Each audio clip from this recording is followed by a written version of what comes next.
언제나 교회를 위해서 힘쓰시는 우리 여신도를 위해서 하나님의 은혜가 함께하기를 바라면서 우리 함께 다시 한번 박수로 감사의 표시드리겠습니다.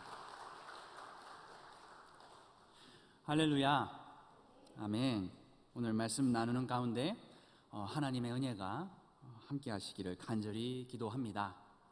오늘 말씀을 준비하면서 어떻게 이 말씀을 함께 깊이 이해하고 나눌 수 있을까 고민하다가 우리가 함께 이 말씀 가운데 그림을 먼저 같이 보려고 준비를 한번 해봤습니다. 이 그림을 한번 쭉 보시기를 바랍니다. 이 그림은 많은 사람들이 잘 알지 못하는 그림입니다. 윌리엄 헌트라는 사람이 그린 세상의 빛이라는 그림입니다. 한번 쭉 보시기를 바랍니다. 제가 5초 동안 침묵하겠습니다. 한번 그림을 보십시오. 자, 이 장면은 어떤 장면이냐? 바로 요한계시록 3장 20절의 말씀대로 예수님이 문 밖에서 문을 두드리는 장면입니다. 그런데 이 문을 자세히 보게 되면 의외의 사실을 발견하게 됩니다. 바로 이 문에는 손잡이가 없다라는 것입니다. 이 문은 안에서만 열 수 있는 문입니다. 예수님이 찾아오셨지만 문을 두드리고 계시지만 문을 열 수가 없다라는 것입니다. 예수님이 문 앞에 와 계셨는데 문의 주인은 문을 열어주지 않았습니다. 얼마나 오랫동안 열리지 않았는지 문 앞에 수풀이 자랐습니다. 그래서 이제 더 이상 문을 열 수도 없습니다. 예수님의 얼굴을 보게 되면 예수님의 눈빛이 슬퍼 보입니다. 예수님의 후광 대신에 비치는 둥근 달이 예수님이 하루 종일 기다렸다라는 것을 보여주고 있습니다. 화가는 이 오랜 시간 열리지 않았던 문을 통해서 당시 영국 사회가 기독교에 가졌던 회의감 또는 빛을 거부하던 그 당시의 모습을 그려내고 있던 것입니다.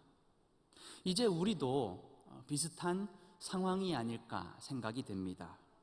기술이 발전하면서 우리는 더 이상 많은 것을 가지려고 하고 더 빠르게 움직이려고 하면서 정작 중요한 것, 바로 우리의 집 앞에서 문을 두드리는 예수님에게 문을 열어주고 있지 않은 것입니다.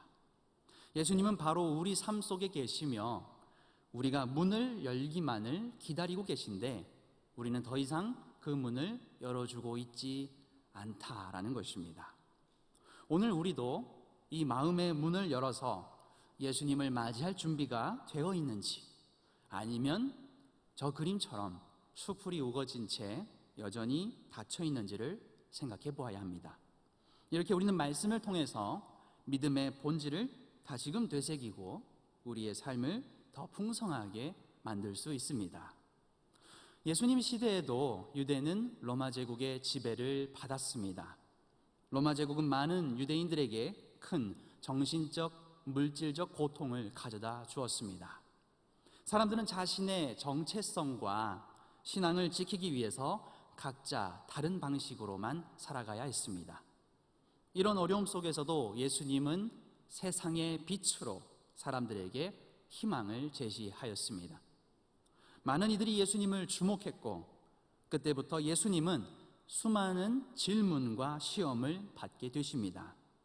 제국의 밑에서 자신의 힘을 지켜왔던 사람들은 끝없이 예수님께 질문하며 예수님이 한마디라도 책 잡힐 말을 하면 그 즉시 공격하려는 생각을 했습니다. 오늘 말씀의 앞부분을 보게 되면 그들의 질문을 알 수 있습니다. 로마 황제에게 세금을 낼 것인가? 부활은 무엇인가? 가장 큰 계명은 무엇인가? 이렇게 그들은 예수님과 논쟁을 했습니다. 그 시험들이 오늘 본문의 앞에까지 당도하게 됩니다. 그리고 이 순서는 놀랍게도 오늘 말씀의 병행 구절인 마가복음 12장 그리고 누가복음 20장에서도 동일한 순서로 기록되어 있습니다. 이제 바리새인들로부터 공격을 받았던 예수님이 드디어 반격을 시작하십니다. 그 반격이 바로 오늘의 말씀입니다. 첫 말씀에 이렇게 되어 있습니다. 그래, 그렇다면 너희가 생각하는 그리스도는 누구냐? 바리새인들은 다윗의 자손입니다 라고 대답을 하였습니다. 이 메시아, 그리스도는 같은 말이면서 또 기름 부음 받은 자라는 뜻을 가지고 있습니다. 누군가에게 이렇게 기름을 붓는다는 것은 하나님의 선택을 받는다는 의미입니다. 기름 부음 받은 사람은 구약에서 제사장, 예언자, 왕이었습니다. 이들의 역할은 하나님을 대신하여서 이 땅을 통치하고 하나님의 뜻을 이루는 것입니다. 다윗의 자손이라고 그들이 대답한 것은 나사렛 예수를 그리스도로 인정하지 않는다는 뜻입니다.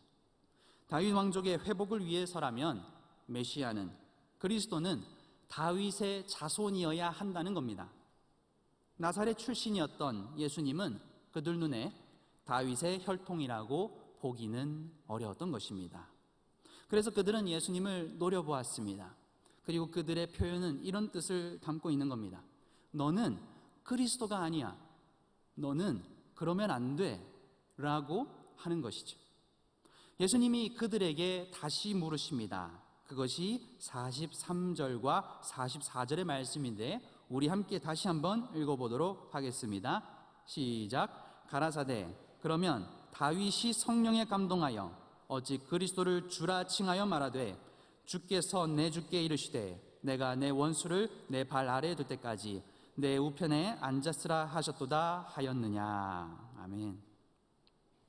이 예수님께서 인용하신 말씀은 시편 110편 1절의 말씀입니다. 메시아가 다윗의 자손이라고 한다면 왜 다윗은 그를 주님이라고 불렀느냐라는 것입니다. 왜 다윗은 메시아를 주님이라 불렀을까요? 이 혼돈에서 벗어나기 위해 우리는 43절의 단서, 바로 다윗이 성령에 감동되어를 살펴보아야 합니다. 다윗이 왜 그렇게 말했는지를 보기 위해서 우리는 성경에서 다윗이 처음으로 성령에 감동된 사건을 찾으면 되는 겁니다. 과연 그 본문은 어디에 있을까요? 어디 있을까요? 바로 사무엘상 16장에 있습니다. 우리는 사무엘상 16장을 한번 살펴보도록 하겠습니다. 사무엘상 16장은 하나님을 떠난 사울을 대신하여서 새로운 왕을 뽑는 장면입니다. 사무엘은 새 왕을 찾기 위해서 이새의 집을 찾아갔습니다. 그리고 그는 소위 말해 오디션을 진행합니다. 그런데 그는 이새의 첫 아들 엘리압을 마주치게 되었을 때 바로 순식간에 마음을 뺏기고 말았습니다. 너무나 잘생겼어요. 너무나 믿음이 훌륭해 보입니다. 그렇게 생각하고 있던 와중에 사무엘에게 하나님께서는 이렇게 말씀하십니다. 그것이 바로 우리가 아주 잘 아는 말씀 16장 7절의 말씀입니다. 우리 함께 읽어보겠습니다. 여호와께서 사무엘에게 이르시되 그 용모와 신장을 보지 말라. 내가 이미 그를 버렸노라. 나의 보는 것은 사람과 같지 아니하니 사람은 외모를 보거니와 나 여호와는 중심을 보느니라. 아멘. 중심을 보느니라. 중심을 보신다는 말씀은 그 마음이 하나님을 향하고 있는가를 보신다는 것입니다. 그래서 이 오디션은 예상외로 흘러갑니다. 엘리압, 아비나답, 삼마가 지나가도 심지어 7명이 다 지나가도 모두 탈락을 하게 됩니다. 사무엘이 열심히 준비한 이 오디션이 실패한 겁니다. 그래서 사무엘이 급한 나머지 이새를 부릅니다. 네 아들들이 여기 다 있냐? 하나가 더 있다는 겁니다. 바로 다윗이었습니다. 잠시 후에 2차 오디션이 시작됩니다. 조금까지 들판에서 양들과 뒹굴었던 막내 아들이 돌아왔습니다.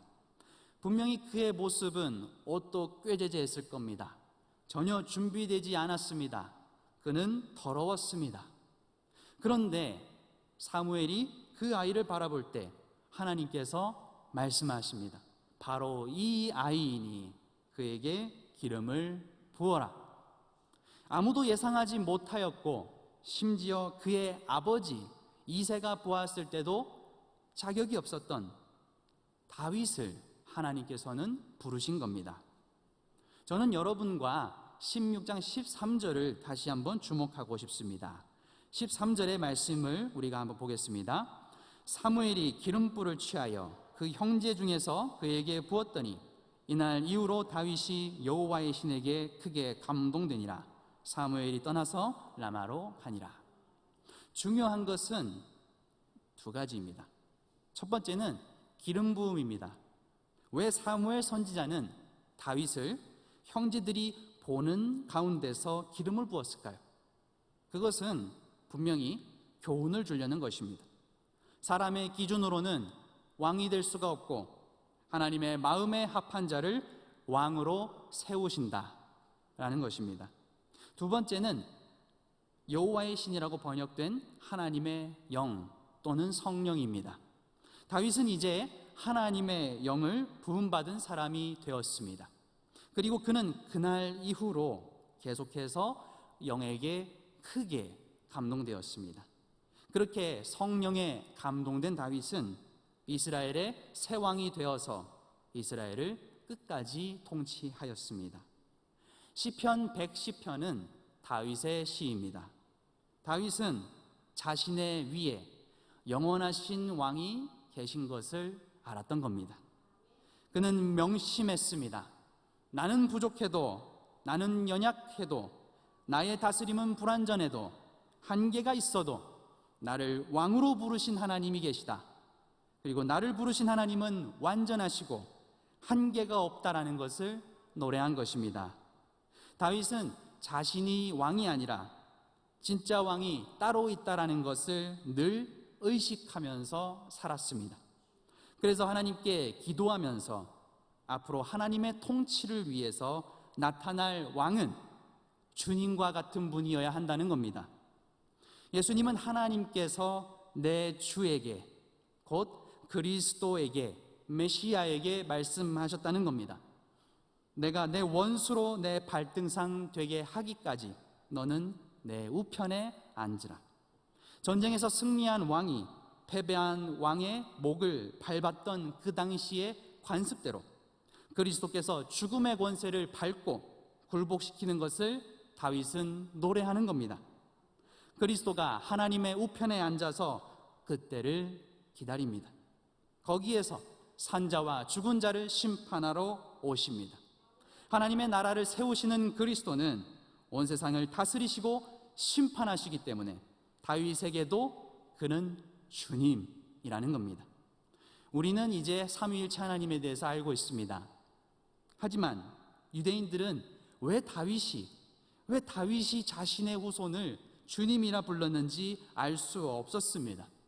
바리새인들도 세상의 영광을, 다윗 왕국의 영광만을 바라고 있던 겁니다. 그래서 자신들 앞에 계신 그리스도를 알아보지 못했습니다. 오늘 우리도 어쩌면 세상의 영광과 자랑을 위해서 그리스도를 기다리고 원하는 것은 아닌지 생각해 보아야 합니다. 문 앞에서 예수님이 서서 기다리고 계신데 내가 원하고 기다리던 분이 아니어서 문을 안 열어드리는 건 아니냐는 겁니다. 유대인들이 다윗의 영광을 바란 것처럼 나의 꿈을 위해서, 나의 가정을 위해서 내 소원을 들어주는 그리스도를 바라고 있지 않습니까? 바리새인들은 자신들의 권위와 가치를 지키기 위해서 예수님을 십자가에 못 박았습니다.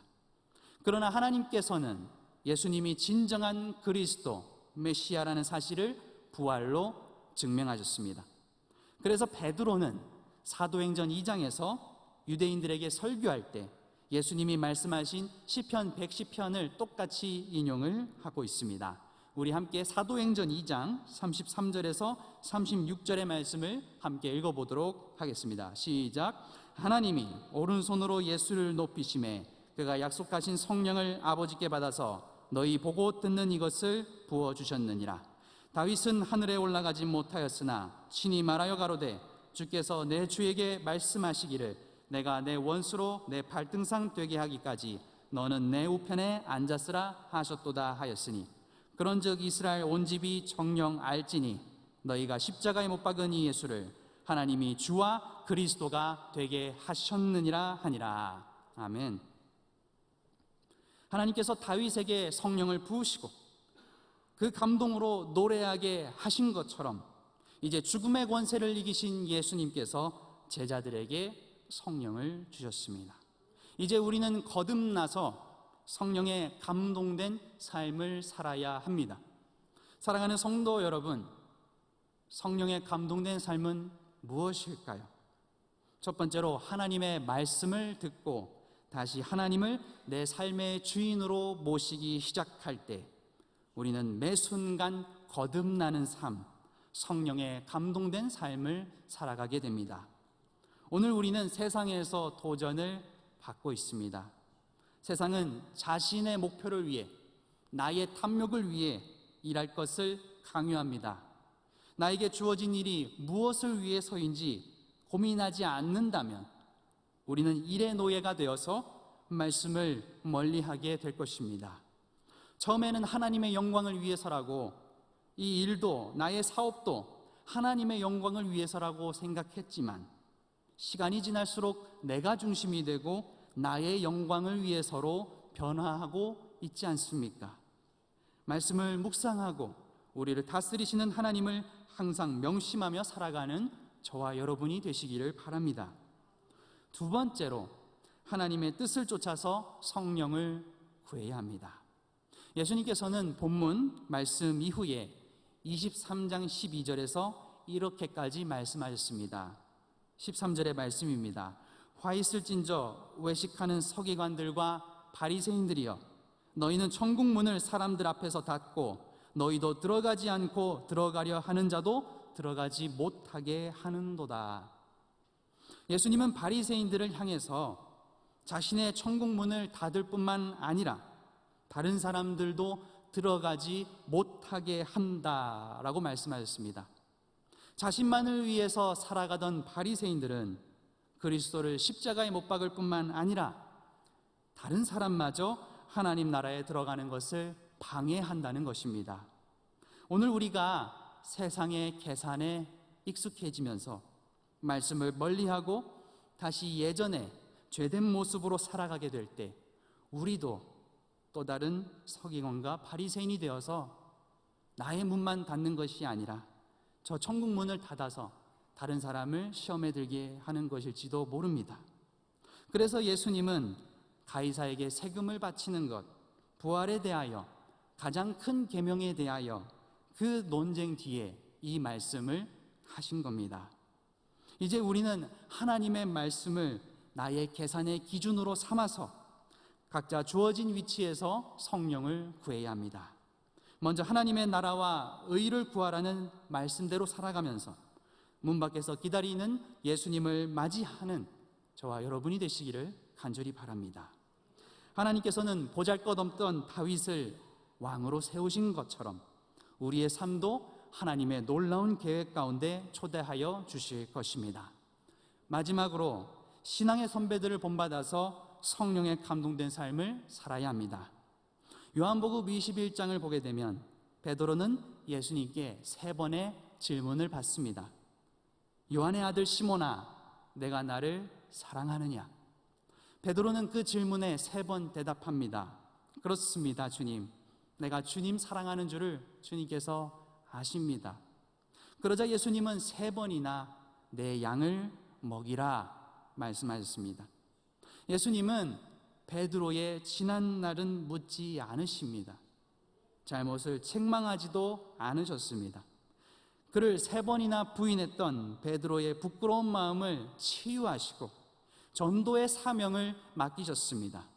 십자가를 통해서 구원한 나의 양들을 먹이라는 것입니다. 제자들은 부활하신 예수님과 함께 아침을 먹었던 그 시간을 평생 잊지 못하게 되었습니다. 예수님이 잡히실 때 도망하였던 그 제자들은 디베랴 호수에서 예수님을 만나고 전혀 다른 사람이 되었습니다. 그들은 땅끝까지 복음을 전하고 모두 순교하였습니다. 그래서 예수님을 알지 못하는 사람들도 제자들의 삶을 통해서 예수님을 알고 사랑하고 믿게 되었습니다. 사랑하는 성도 여러분, 우리의 삶이 제자의 삶이 되기를 바랍니다. 변함없이 우리에게 다가오시는 예수님의 사랑과 빛을 신뢰하며 문을 열어 예수님을 맞이하고 세상 영광이 아니라 하나님 나라의 영광을 위해서 살아가는 저와 여러분 되시기를 간절히 기도합니다. 함께 기도하겠습니다.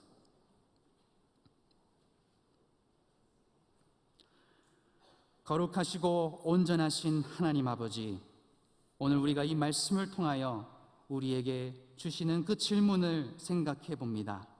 주님, 우리의 삶은 어떻습니까?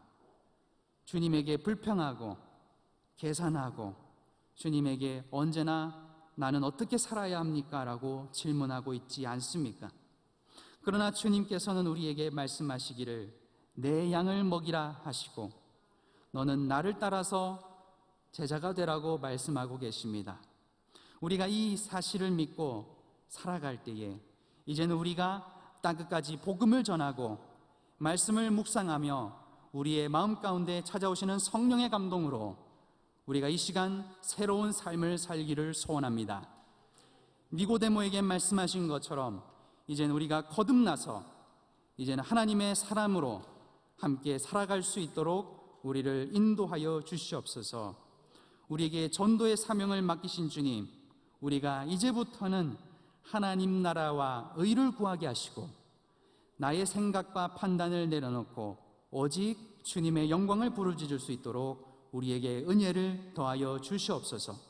성령의 감동으로 우리를 만져주시고 세상 가운데 날아갈 때 우리가 이제는 흔들리지 아니하고 언제나 하나님의 말씀을 묵상하며 살아가는 우리가 될 수 있도록 주님 끝까지 동행하여 주시옵소서.